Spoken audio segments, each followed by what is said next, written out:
In this lesson, we're going to do something a little bit different. We are going to stamp into paste. Now, this is a little bit high, I'm going to call it high risk, although it's really not that it's all that risky. It's just that it is actually a little easier to mess up than a lot of the techniques I show you here. But it is so much fun. If you just slow down and take the time to get this just right, it creates such wonderful texture. Here you can see this stamp is stamped into wet paste. And by stamping it into the wet paste, it creates an embossed effect. It raises up some of the paste and it creates such interesting texture. I just love it. And here it is on a tag, the same stamp on a tag. Now what you want to look for, first and foremost, this is not going to work with every single stamp. This is not going to work with a really super detailed stamp with a lot of teeny tiny nooks and crannies. You're going to want to stamp more like this one that I'm using. It can have detail, but you'll notice how there's some nice open spaces and there's not a ton of detail. Every single little bit is not detailed. There are plenty of open spaces for that paste to go when I go to press down. So you'll want to experiment with that. The other tip I will give you before we get started is that once you've stamped, check your stamp. If there is paste in here, you'll want to wash it out, clean it out rather quickly so that it doesn't dry. If it does dry, usually you can get it out though. So you will need some paste. You will need something to work on. It could be absolutely anything. In this case, I'm going to work on a little wood piece here. And you're going to first take your paste. Now you don't need this to be really thick. I will tell you that you can absolutely, much like the earlier lesson where we wrote into gesso, you do have some options here to rework if needed. It won't be quite as nice perhaps because we do use a black archival ink, but you can do some reworking. Now the trick with this, you're going to want to put enough paste that there will be something to stamp into, but not so much that it's going to make a goopy mess.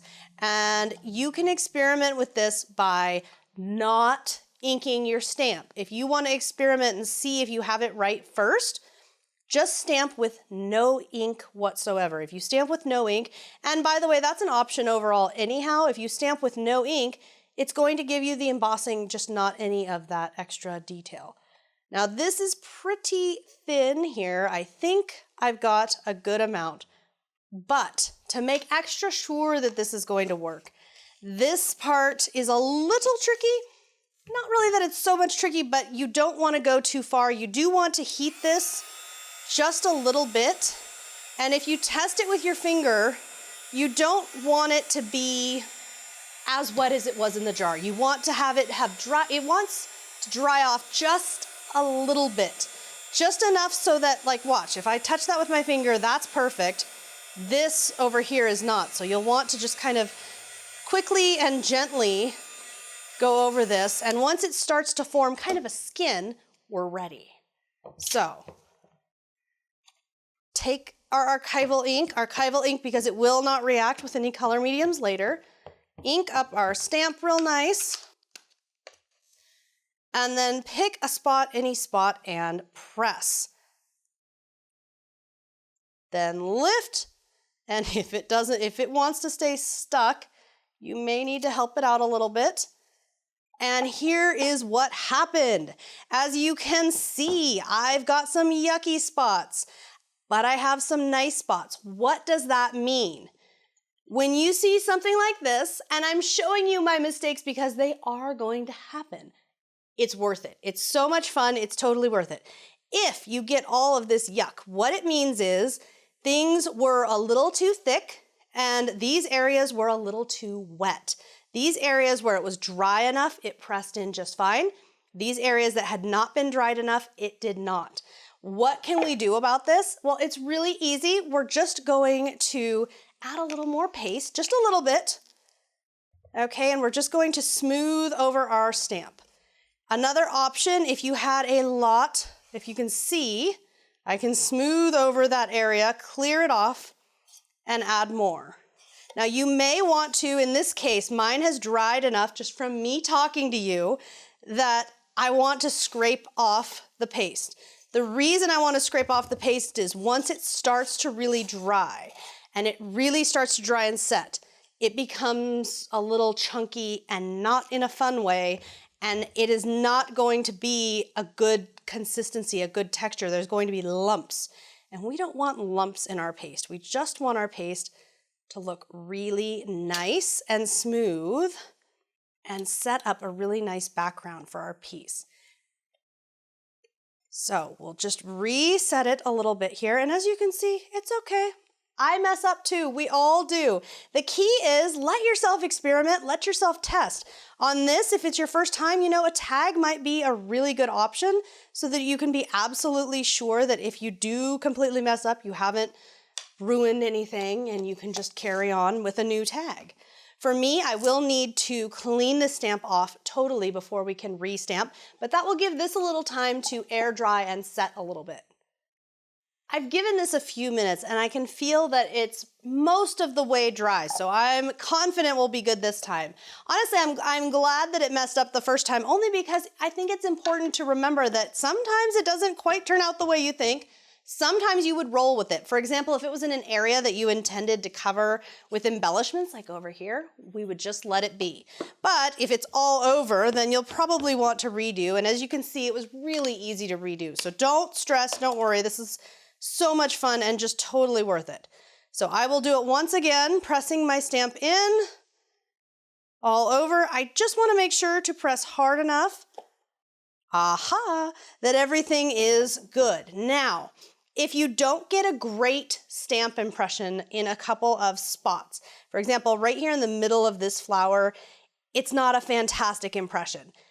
I personally would not do anything about that, because once you do your embellishing, once you get into doing all your other stuff, it may not even be an area that you're going to see.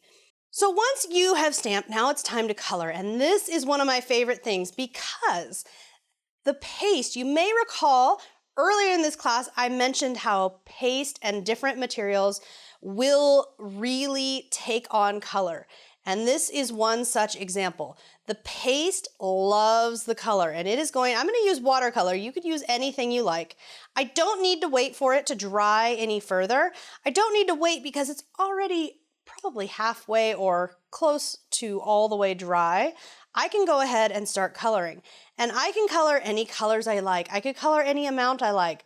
I'm using the Prima watercolors. I just really love these particular colors when I'm doing floral stuff. You could use any colors and any of the techniques that we've talked about so far in class as well. And I'm going to color around, add some different colors here, just have some fun with it. This is really a lot of fun to play with. And we can add more color, we can add less color. In a previous lesson, I showed you doing some florals in a very wild sort of way, and then coming back in with water. Well, we're gonna do something similar here. Because of the way that these are, the paste is really going to soak up these colors. The paste loves watercolor. It loves it. So we're gonna let them be friends. We're gonna let them play. We're gonna let the paste kind of pull the colors loose. You can see here in this dried example how the colors are spreading a lot. You can control if you want that to be a lot, or if you would prefer it to be just a little bit. You have a lot of control in the look of your finished mixed media project, in the outcome of the project. You have a lot of control. If you would like more, if you would like less, that's going to be up to you. And if you want to mix more colors, I'm finding this Prima palette to be sufficient for this particular project. If you need more colors, you know how to add them. Now at this point in class, we've talked so many different colors, color mediums, color mixing. You can put all of those to play. And now we're playing with more techniques. We're playing with more fun little ways to add some more color in, to have some more fun. Once you are satisfied with all of your colors, and if you've noticed, I like to mix my colors right in the palette. Just misting a little water over that will make them back to their original form, so you don't have to worry about if you're messing up colors. And you might also notice in some areas I'm putting maybe a little more color than is needed. I'm really covering up some spots. Again, this is personal preference, personal choice. Whatever you would like here, you can do. I'm gonna do that. Now, once I am happy with all of this coloring and fun and wild play, I can then take my water bottle and I can do a light mist, or I can go heavier, and you'll see how those colors are already pulling out. You can skip this step if you'd rather not. Me, I really like how it interacts because there is that indented, the embossed color from stamping into paste. It really changes things up. It really makes it a lot of fun to play with. And I mean, you can see how once dry, then we can do all kinds of other things. If we want to add embellishments, if we want to pull other techniques into it, this can be a really fun background or as a focal point. Whether you want to make a tag or maybe a canvas or something all together, I hope that I have challenged you in this lesson.